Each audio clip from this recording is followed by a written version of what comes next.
এমন একটি বাংলাদেশ চাই যেখানে মানুষে মানুষে কোনো বৈষম্য থাকবে না। আমরা এমন একটি বাংলাদেশ চাই যেখানে দুর্নীতিতে আর আমরা চ্যাম্পিয়ন হব না। আমরা এমন একটি বাংলাদেশ চাই যেখানে সমাজের কোথাও দুর্নীতির কোনো দুর্গন্ধ থাকবে না। ঘুষের জাতাকলে পিষ্ট হয়ে সকল নাগরিক নীরবে কাঁদবে না। বিচারের বাণী নিবৃত্তে আর কাঁদবে না। বিচার চেয়ে বিচার প্রার্থীকে কোনো প্রার্থী আমরা দেখেছি শেষ পর্যন্ত বিচার না পেয়ে আত্মহত্যা করে। সেই চিত্র আর বাংলাদেশে আমরা দেখব না। আমরা এমন একটি বাংলাদেশ চাই যেখানে দল ধর্মের মধ্যে কোনো অধিকারের ব্যবধান থাকবে না। একই বাংলাদেশে সকলের একই অধিকার ভোগ করার সেই ন্যায্য অধিকার প্রতিষ্ঠিত হবে ইনশাআল্লাহ।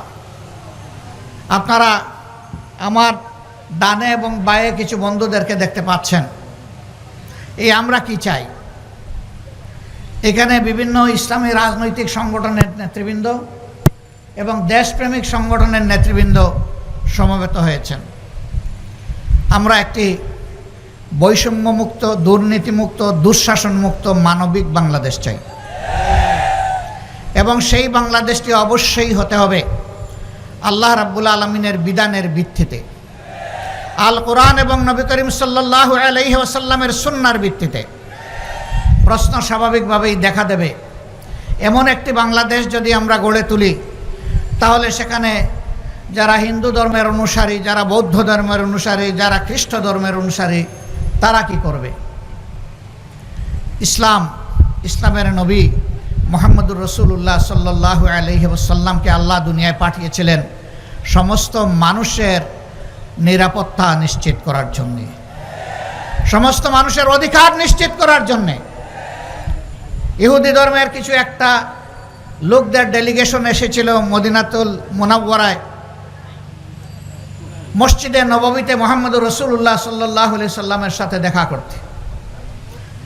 আলোচনার এক পর্যায়ে তারা বলল, আপনি যে আল্লাহর ইবাদত করেন আমরা তো সেই আল্লাহরই ইবাদত করি, মদিনার এই মসজিদে আমরা কি ইবাদত করতে পারবো? রাসূল করিম সাল্লাল্লাহু আলাইহি সাল্লাম বলেছিলেন, তারা আহলে কিতাব, তাদের জন্য একটা জায়গা পরিষ্কার করে দাও, এখানে তারা ইবাদত করবে। আল্লাহু আকবার।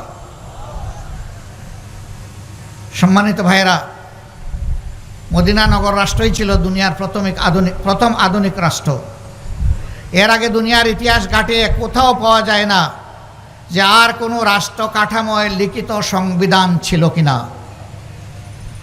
এখান থেকেই লিখিত সংবিধানের জন্ম, এখান থেকেই হিউম্যান চার্টার তৈরি হয়েছে এবং যেটাকে চ্যালেঞ্জ করার সাহস কোনো মতবাদের এখনো দুনিয়ায় হয় নাই। সেই মদিনা চার্টার বা সনদের অধীনে সকল ধর্ম এবং বর্ণের মানুষ নিরাপত্তা পেয়েছে। তবে রাষ্ট্রীয় স্বার্থের বিরুদ্ধে কেউ যদি কাজ করে কিংবা বিশ্বাসঘাতকতা করে তাহলে সে যে ধর্মেরই হোক শাস্তি তাকে পেতেই হবে, কারণ সে বেঈমান, সে জাতির সাথে বিশ্বাসঘাতক। এই জন্যে তাকে ক্ষমা করে না, কোনো রাষ্ট্র ক্ষমা করে না, ইসলামী রাষ্ট্রও ক্ষমা করে না। এখানে রাষ্ট্রের ইন্টিগ্রিটির প্রশ্ন, তার সক্রিয়তা, সার্বভৌমত্বের প্রশ্ন। মূল সার্বভৌমত্ব আল্লাহ তাআলার। আল্লাহ রাব্বুল আলামিন জমিনে টুকরা টুকরা রাজত্ব দিয়েছেন। আল্লাহ তাআলার ভাষায়, আউযু বিল্লাহি মিনাশ শাইতানির রাজিম, বিসমিল্লাহির রহমানির রহিম, কুলিল্লাহুম্মা মালিকাল মুলকি তুতিল মুলকা মান তাশাউ ওয়া তানজিউল মুলকা মিম্মান তাশাউ। বলো, অর্থাৎ হে নবী বলো, অর্থাৎ হে নবী জানিয়ে দাও মানবতাকে, আল্লাহ হচ্ছেন সমস্ত বাদশাহীর মালিক। আসমান জমিনের একক কর্তৃত্ব আল্লাহ তাআলার। তবে জমিনের শৃঙ্খলার প্রয়োজনে জাতি গোত্র বিভিন্ন জায়গায় তিনি নেতৃত্ব দেন, কাউকে কাউকে তার এলাকা শাসন করার, পরিচালনা করার এখতিয়ার দেন। তিনি ওই এখতিয়ার দেওয়ারও মালিক, কিন্তু সীমা লঙ্ঘনকারীদের কাছ থেকে এটা কেড়ে নেওয়ারও একমাত্র অধিকার তার। বাংলাদেশ 24 সালে সেইটা প্রত্যক্ষ করেছে। যারা ক্ষমতায় ছিলেন তারা হয়তো বা ধরে নিয়েছিলেন কিয়ামত পর্যন্ত তারা ক্ষমতায় থাকবেন। তাদের হাবভাব, চলনে বলনে, তাদের অহংকারপূর্ণ আচরণে আমরা তাই প্রত্যক্ষ করতাম। তারা এদেশের মজলুম মানুষকে নিয়ে উপহাস করতেন। দেশপ্রেমিক ইমানদার লোকদেরকে ফাঁসি দেওয়ার পরে তারা উল্লাস প্রকাশ করেছেন, মিষ্টি বিতরণ করেছেন, আমরা শুনেছি। আল্লাহ তাআলা আদালতে আখেরাতে সকলের বিচার যার যার পাওনা ঠিক মতোই আল্লাহ সমঝাই দিবেন, এর কোনো ব্যতিক্রম হবে না। সম্মানিত ভাইয়েরা, এই ভাইদেরকে আমি আর কষ্ট দিচ্ছি না। আমরা আপনাদেরকে আশ্বস্ত করছি, মানবিক বিধান কায়েমে আমরা এক, আমাদের মধ্যে কোনো পার্থক্য নেই। এই দেখেন, আমরা হাতে হাত ধরে এক হয়ে গেলাম, কোনো পার্থক্য নেই। আমাদের আল্লাহ এক, আমাদের নবী এক, আমাদের জীবন বিজ্ঞান আল কোরআন, এর ভিত্তিতে আমাদের ঐক্য। এবং ইনশাআল্লাহ আমরা সেই ঐক্যবদ্ধ বাংলাদেশ গড়ব ইনশাআল্লাহ। এ পথের কোনো চ্যালেঞ্জ আমরা মানব না, কোনো বাধার মুখে থেমে যাব না, অন্যায়ের কাছে আপোষ করব না। ইল্লা বিইজনিল্লাহ, আমরা আল্লাহর উপর ভরসা করি। আমাদের ভরসা দুনিয়ার কোনো শক্তির উপরে নয়, ব্যক্তির উপরে নয়। সুতরাং আমরা ভয় করব শুধু আল্লাহকে, সম্মান করব মানবতাকে, কিন্তু কেউ যেন আমাদের দিকে চোখ তুলে লাল চোখে না তাকান। নবী করিম সাল্লাল্লাহু আলাইহি সাল্লাম, সাহাবায়ে কেরাম রিদওয়ানুল্লাহি তাআলা আলাইহিম আজমাইন, যুগে যুগে তাদের নেক অনুসারীরা অসত্যের বিরুদ্ধে আপোষহীন লড়াই সংগ্রাম করে জীবন দিয়ে প্রমাণ করেছেন জীবন দেওয়া সম্ভব, অন্যায়ের কাছে মাথা নত করা সম্ভব নয়। আপনারা ঐক্যবদ্ধ থাকুন, ঐক্যের শক্তিতেই বিজয় আসবে ইনশাআল্লাহ। এই বিজয়ের মাধ্যমে কোনো ব্যক্তি, কোনো দলকে ক্ষমতায় বসানো আমাদের উদ্দেশ্য নয়। এই বিজয়ের মাধ্যমে মানবতার বিধানকে মানুষের কাছে সামাজিকভাবে উপস্থাপন করা, উপহার দেওয়া আমাদের উদ্দেশ্য। আপনারা বসতে পারেন, কষ্ট করেছেন, ধন্যবাদ সবাই। আলহামদুলিল্লাহ, এই যে বাংলাদেশটা চাই, এই বাংলাদেশ গড়বেটাকে আল্লাহ তাআলার আসমানের ফেরেশতা এসে এই ময়দানকে সোজা ঠিকঠাক করে দেবেন? কার মাধ্যমে এটা হবে? এদেশের জনগণের মাধ্যমে, জমিনের মানুষের মাধ্যমে এই কাজ সম্পন্ন হতে হবে। এই জন্যে সোনার দেশ করতে হলে সোনার মানুষ চাই। সমাজে ন্যায় বিচার কায়েম করতে হলে আগে নিজের উপর ইনসাফ করতে হবে। নিজের উপর ইনসাফ করার মানে হচ্ছে, আমার উপর আমার শরীরের যে হক আছে, আমার পরিবারের যে হক আছে, আমার প্রতিবেশীর যে হক আছে, আমার আত্মীয় স্বজনের যে হক আছে, আমার সমাজের যে হক আছে, আমার দেশবাসীর যে হক আছে, আমি সেই হকের ব্যাপারে ইনসাফ করছি কিনা। এই ইনসাফ করতে হলে আল্লাহ তাআলাকে ভয় করতে হবে। সম্মানিত ভাইয়েরা, আল্লাহর ভয়ের যে হৃদয়ে সিক্ত থাকে, ওই মানুষটি কখনো মানুষের জীবন, ইজ্জত এবং সম্পদের উপর হাত দিতে পারে না। বরঞ্চ প্রত্যেকটি মানুষ সেই সমাজের পরস্পরের জীবন, ইজ্জত এবং সম্পদের পাহারাদার হয়ে যায়। সমাজের বিচার প্রভাবশালীদের জন্য এক ধরনের, আর সাধারণ মানুষের জন্য আরেক ধরনের। এটি ওই সমাজে চলবে না, এটা অচল। আমিরুল মুমিনিন হযরত আলী কারমুল্লাহি ওয়াজহু, তার তলোয়ারটি খোয়া গিয়েছিল। তিনি তার সন্ধান পেয়েছিলেন। যার কাছে এই তলোয়ারের সন্ধান পেয়েছিলেন, তার বিরুদ্ধে তিনি প্রধান বিচারপতির আদালতে তলোয়ার ফিরে পাওয়ার জন্য মামলা করেছিলেন। প্রধান বিচারপতি তাকে বলেছিলেন, কত তারিখে উপযুক্ত সাক্ষী নিয়ে আপনি হাজির থাকবেন, আসামিকে আমরা হাজির করব। অভিযোগকারী এবং অভিযুক্ত আর সাক্ষী সবাই হাজির হলেন। বিচার শুরু হলো। বর্ণনা শোনার পরে প্রধান বিচারপতি জিজ্ঞেস করলেন, সম্মানিত অভিযোগকারী, এখানে আমিরুল মুমিনিন বলে সম্বোধন করেন নাই। আদালতে তিনি এসেছেন বিচার প্রার্থী হিসাবে, সেইভাবেই তাকে সম্বোধন করা হয়েছে। আপনি আপনার অভিযোগের পক্ষে উপযুক্ত সাক্ষ্য উপস্থাপন করুন। তিনি তার বড় ছেলেকে উপস্থাপন করলেন, তিনি চিনেন, তারপরেও জিজ্ঞেস করলেন, আপনি যার অভিযোগের ব্যাপারে সাক্ষী দিতে এসেছেন তিনি কি আপনার কোনো আত্মীয় হন? বলে হ্যাঁ, তিনি আমার পিতা হন। বললেন যে দুঃখিত, আপনার সাক্ষ্য আমি গ্রহণ করতে পারলাম না। এরপরে দ্বিতীয় সাক্ষী উপস্থাপন করা হলো, তাকেও বিচারপতি চিনেন। জিজ্ঞাসা করলেন, আপনি কি ওনার কোনো আত্মীয় হন? বলে হ্যাঁ, আমি ওনার পুত্র হই। বললেন দুঃখিত, আপনারও সাক্ষী গ্রহণ করা গেল না। এবার অভিযোগকারীকে জানতে চাওয়া হলো আপনার কোনো বিকল্প সাক্ষী আছে কিনা। তিনি বলেন সাক্ষীর জগতে আমার এইটুকুই সম্বল, এর বাইরে আমার কোনো সাক্ষী নাই।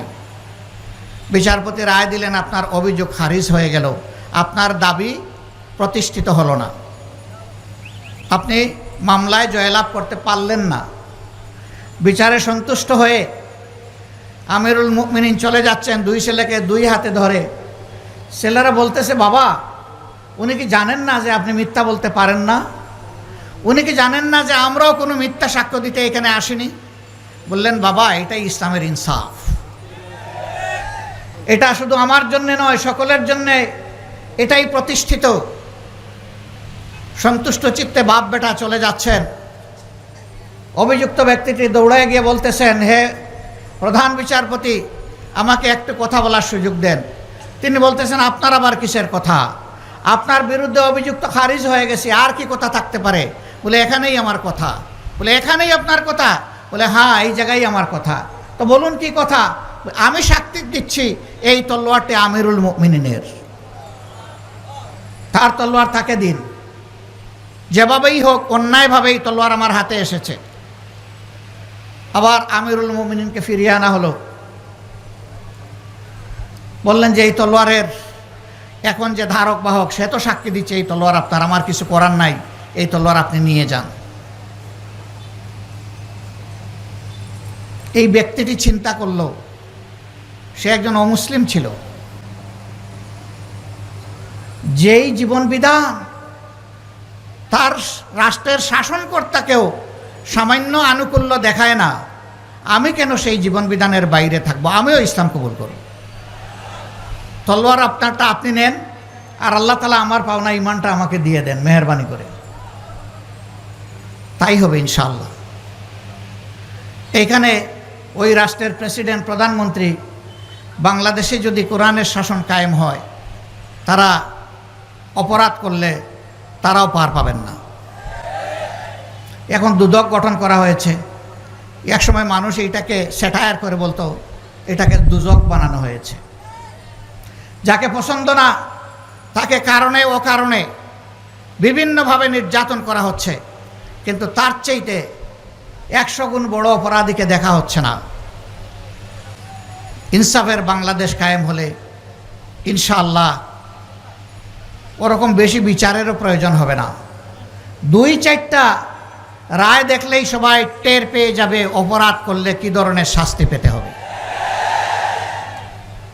ইসলামী আইনের বিরুদ্ধে অপপ্রচার করা হয়, এরা তো ক্ষমতায় গেলে সমস্ত মানুষকে পঙ্গু বানায় ফেলবে। কয় কীভাবে?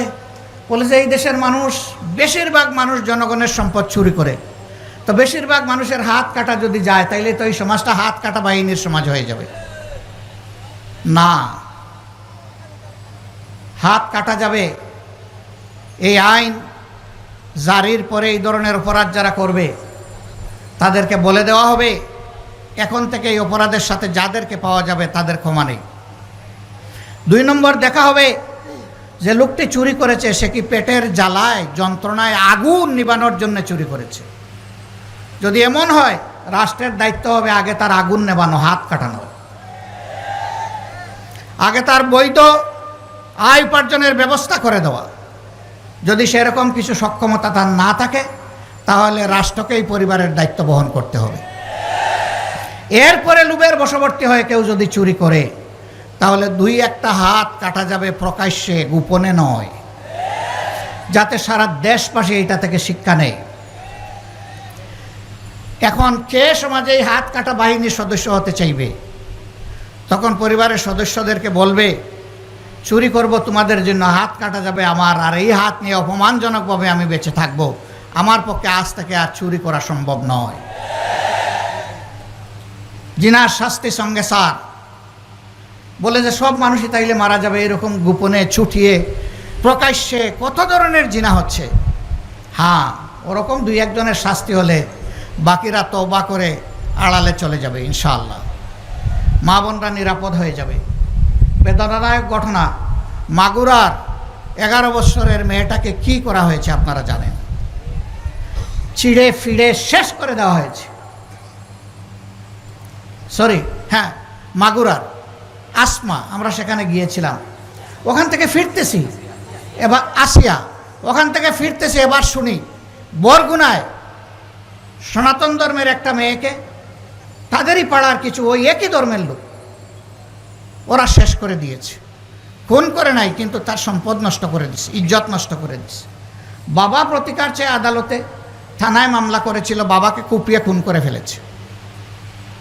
সেই পরিবারকে দেখতে পরের দিন গেলাম, গিয়ে দেখি এই পরিবারে আর কোনো পুরুষ সদস্য অবশিষ্ট নেই। এই মেয়েটির বয়সও 11.5-12 বছর হবে। এরপরে একটা মেয়ে 3.5 বছর, তারপরে কুলে একটা মেয়ে 2.5 মাস। নিহত ব্যক্তির বৃদ্ধা মা আছেন আর বিধবা স্ত্রী আছেন। খুবই খারাপ লাগলো। 2.5 মাসের সন্তানটাকে কুলে নিলাম। আমি ওই সন্তানের মাকে বললাম, এই সন্তানটা আমি নিয়ে যাই, আমাকে দিয়ে দেন। উনি বলল যে হ্যাঁ আপনি নিয়ে যান, আপনাকে দিয়ে দিলাম। কারণ এই সন্তানকে লালন পোষণ করার আমার কোনো সামর্থ্য নেই। বাকিরা কি খেয়ে বাঁচবো তাও আমি জানি না। আমার স্বামী ছোট্ট একটা দোকানে চাকরি করতেন, মুরগির দোকানে। তা কত বেতন পেতে পারেন আপনি বুঝতে পারছেন। আমাদের এইটা, ওই আলোটাও আমাদের নিভে গেল। এখন আমরা বাঁচবো কি করে? খারাপ লাগলো ভীষণ। এই বাচ্চাটাকে তুলে এনে আদর করে আবার ফিরিয়ে দিয়ে বললাম যে এই বাচ্চা আমাদের, আপনার কাছে আমানত রেখে গেলাম। এই বাচ্চা প্রাপ্তবয়স্ক না হওয়া পর্যন্ত, তার লেখাপড়া পর্যন্ত এই পরিবারের সাধারণ দায়িত্ব আল্লাহর পর ভরসা করে আমরা কবুল করলাম। প্রতি মাসের 1 তারিখ আমাদের লোকেরা আপনাদের সাথে দেখা করবে। আগে যেমনটা আপনার স্বামীর আয় উপার্জন ছিল, আমরা চেষ্টা করব তার সাথে আরও 10টা টাকা বেশি যোগ করে আপনার হাতে তুলে দেওয়ার জন্য। কিন্তু আমরা কি তার স্বামী ফিরিয়ে দিতে পারবো? ওই মেয়েগুলার 3টা যে কচি মেয়ে, তাদের বাবাকে ফিরিয়ে দিতে পারবো? আমরা কি ওই বৃদ্ধা মহিলার কলিজার টুকরা সন্তান ফিরিয়ে দিতে পারবো? আমরা পারবো না। সমাজে যদি আল্লাহর সেই আইন জারি হয়, তাহলে সবচেয়ে ভীত সন্ত্রস্ত হলো যারা লাগামহীন এই জীবনে চলতে চায়। তাদের ঘরে কোনো সুখ নেই, সকলের ঘরের সুখকে সারকার করে দিতে চায়। এরাই তার বিরুদ্ধে বেশি চিৎকার দেয়। কিন্তু 18 কোটি মানুষের দেশে সেদিন আলহামদুলিল্লাহ মায়েরা, বোনেরা, আমাদের মেয়েরা গড়ে, চলাচলে, কর্মস্থলে, সব জায়গায়, প্রাতিষ্ঠানিক জায়গায় ইনশাআল্লাহ সেদিন নিরাপত্তা পাবেন, পূর্ণ নিরাপত্তা ইনশাআল্লাহ। এমন একটি দেশ গড়তে হলে আগে সোনার মানুষ গড়তে হবে, যে মানুষ আল্লাহকে ভয় করবে, মিথ্যা কথা বলবে না, মানুষকে ধোঁকা দেবে না, প্রতারণা করবে না, মানুষের ইজ্জতের উপরে হাত দিবে না, চাঁদাবাজি করবে না, দখলদারি করবে না, ঘুষ খাবে না। সেই মানুষ ঘরে ঘরে তৈরি করতে হবে ইনশাআল্লাহ। আপনারা নিজেকে কি সেইভাবে নিজেকে গড়ার জন্য আপনারা প্রস্তুত? দেখেন, আমরা কিন্তু কেউ ফিরিস্তা না। ভুল ত্রুটি আমাদেরও আছে, অপরাধ আমাদেরও হয়। আল্লাহ তাআলার কাছে নত শিরে তওবা করে আমরা ওয়াদা করব, রাব্বুল আলামিন একই ধরনের ভুল আর কখনো করব না। এই অপরাধগুলো যা হয়ে গিয়েছে তুমি ক্ষমা করে দাও। এর কাফফারা হিসাবে আমাদের সামান্য নেক আমল থাকলে তা কবুল করে নাও, এবং ভবিষ্যতে আমরা অপরাধে আর এভাবে জড়াবো না। আমরা মিথ্যা কথা বলবো না, চুগলখড়ি করব না, কারো ইজ্জত নষ্ট করব না, কারো সম্পদে হাত দিব না, কারো জীবনের উপরে হাত দেব না, কারো হক আমরা হরণ করব না। যদি আমরা নিজেরা সংগঠিত হতে পারি, বাংলাদেশ সংগঠিত হবে ইনশাআল্লাহ। আর এই যারা আমরা ন্যায় ইনসাফের শাসন চাই, মানবিক বাংলাদেশ চাই, আমাদের মধ্যে যদি দুষ্ত্রুটি থাকে, তাহলে মানবিক বাংলাদেশটা গড়বে কে?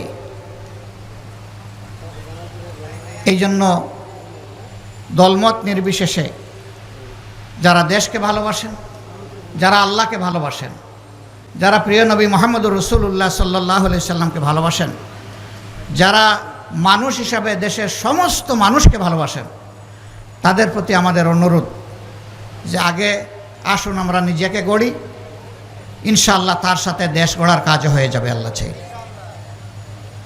সম্মানিত ভাইয়েরা, কঠিন রোদের মধ্যে আপনারা বসে আছেন, কষ্ট হচ্ছে, বহু লোক আস্তে আস্তে উঠে গাছতলায় চলে যাচ্ছেন, এটাই স্বাভাবিক। ঘামছেন, ঘাম ঝরছে, তারপরেও ধৈর্য ধরে কথাগুলো শুনছেন। আল্লাহ তাআলা আপনাদের এই ত্যাগের উত্তম জাযা দুনিয়া এবং আখিরাতে যেন দান করেন। বর্তমানে দেশ যেভাবে চলছে, অনেক সাংবাদিক প্রশ্ন করে আপনারা কি সন্তুষ্ট? আমরা বলি 50-50। দেশের সরকার হয়তো বা চেষ্টা করছে, সকলের দৃষ্টিভঙ্গি সরকারের যারা আছেন আবার সমান না। এটা কোনো দলীয় নির্দিষ্ট আদর্শের সরকারও না। কেউ কেউ টানে মক্কার দিকে, আবার কেউ কেউ টানে মস্কোর দিকে। এই দুটানা অবস্থায় জাতির মাঝে মাঝে অনেক বড় ক্ষতি হয়ে যায়। মাঝে মাঝেই এই ধরনের কিছু অনাকাঙ্ক্ষিত পরিবেশের মুখোমুখি আমাদেরকে হতে হয়। নারী অধিকার সংস্কারের নামে সম্প্রতি একটি রিপোর্ট জমা হয়েছে। সেই রিপোর্টের বেশ কিছু জায়গায় কোরআন এবং সুন্নাহর সম্পূর্ণ খেলাফ কিছু সুপারিশমালা পেশ করা হয়েছে। আমাদের প্রথম কথা হচ্ছে যে এই কয়জন এই সুপারিশ পেশ করেছেন তারা এই দেশে 9.5 কোটি মায়ের প্রতিনিধিত্ব করেন না। তারা সমাজকে যে জায়গায় নিয়ে যেতে চান, এগুলা বলতেও কিছু কিছু জায়গায় আমার লজ্জা করে, এই জন্য আমি বলছি না। আমরা সেই জায়গায় তাদেরকে নিতে দিব না ইনশাআল্লাহ। এদেশের মানুষের একটা সংস্কৃতি, একটা তাহজিব, একটা তামাদ্দুন আছে। তার বিরুদ্ধে আঘাত দিলেই সমাজের পুরা শৃঙ্খলা তছনছ হয়ে যাবে। এটা আমরা মানব না, এটা আমরা মানতে পারি না।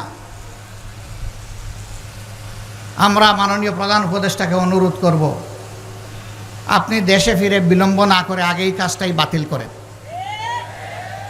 আর যদি এরকম কোনো কমিশন করতে হয় তাহলে সকল শ্রেণী, পেশা, দল এবং আদর্শ থেকে মানুষকে নিতে হবে। সেখানে ইমানদার মহিলাদেরও প্রতিনিধিত্ব নিশ্চিত করতে হবে, যারা কোরআন হাদিসের পর্যাপ্ত জ্ঞান রাখেন। তারপরে দেখা যাবে কি আসে, তখন আমরা বিবেচনা করব, এর আগে নয়। সম্মানিত ভাইয়েরা, দ্রব্যমূল্য রমজানে কিছু সহনীয় ছিল, মানুষ কিছুটা আশ্বস্ত হয়েছিল, ধীরে ধীরে এখন আবার উত্তপ্ত হচ্ছে। আমরা সরকারকে বলবো সেই দিকে নজর দেন। সমাজের শৃঙ্খলা বিনষ্টের যারা কারণ তাদেরকে পাকড়াও করুন। যারা 15.5 বছর এবং শেষ প্রান্তে এসে জুলাই আগস্টে গণহত্যা সংগঠিত করেছে, তাদের কাউকে আইনের বাইরে রাখবেন না, তাদের বিচার নিশ্চিত করুন। এই বিগত সরকার যে জঞ্জাল 15.5 বছরে সৃষ্টি করেছে, তার পর্যাপ্ত ন্যায়ানুগ সংস্কার সাধন করুন। কালো টাকা এবং পেশি শক্তির থেকে বের হয়ে আসার জন্য সমস্ত মানুষের ভোট এবং সঠিক প্রতিনিধিত্ব সংসদে নিশ্চিত করার জন্য পিআর সিস্টেমের ভোট নিশ্চিত করতে হবে। আমরা শুনতে পাচ্ছি সংসদ 2 কক্ষ বিশিষ্ট করার প্রস্তাব দেওয়া হচ্ছে, নিম্নকক্ষ উচ্চকক্ষ। মূল কর্তৃত্ব থাকবে নিম্নকক্ষের হাতে, সেইটা হবে বর্তমান পদ্ধতিতে। আর উচ্চকক্ষের প্রস্তাবনা করা হয়েছে পিআর সিস্টেমে। উচ্চকক্ষ যদি পিআর সিস্টেমে প্রয়োজন হয় তাহলে নিম্নকক্ষ নয় কেন? একই দেশে 2 পদ্ধতির প্রয়োজনটা কি? দুনিয়ার 62টা দেশ তারা পিআর সিস্টেমে নির্বাচন করে। সম্প্রতি ইউরোপ সফর করে আসলাম, সেই ইউরোপের 26টা দেশের মধ্যে 16টা দেশ পিআর সিস্টেমে নির্বাচন করে। তারা যদি তার সুফল যুগ যুগ ধরে পেয়ে থাকে, এই সুফল থেকে আমরা জাতিকে বঞ্চিত করার আমরা কে? সুতরাং এই অধিকার জাতিকে জাতির হাতে তুলে দিতে হবে। এইটা যারা মানবেন না, মনে করতে হবে তারা হলো বিচার মানি তাল গাছটা আমার।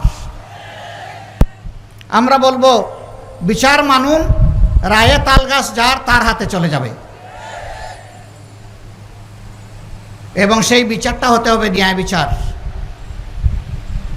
সম্মানিত ভাইরা, বর্তমান একটা নির্বাচন কমিশন হয়েছে, তারা বলেছেন ইতিহাসের সবচেয়ে ভালো নির্বাচন নাকি তারা উপহার দেবেন। আমরা তাদের একটু অ্যাসিড টেস্ট দেখতে চাই।